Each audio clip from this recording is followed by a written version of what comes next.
tổ chức trao giải cho màn sinh nhân tố của tôi dâu xe là tàu lông về hết tuyệt vời.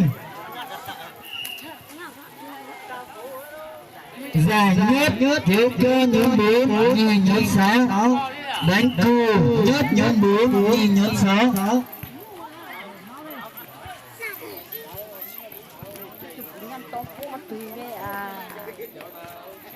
Xin cho kính mời ông trưởng bản lên trao giải thưởng cho hai đội nhất nhì kéo co và đánh cù.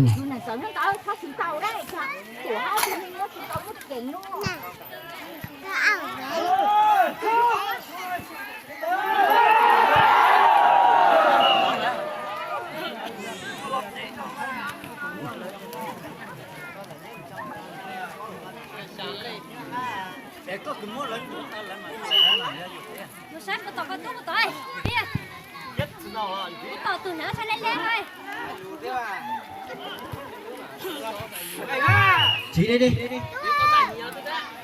Đây vừa đây nha. Dọn bánh à, đây dọn trà. Đây là chiếc cú này à.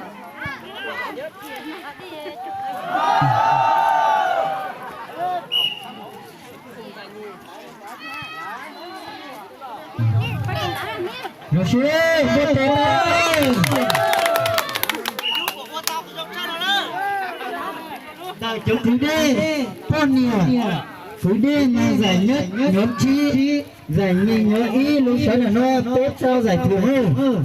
Xin trân trọng kính mời ông bí thư chi bộ lên.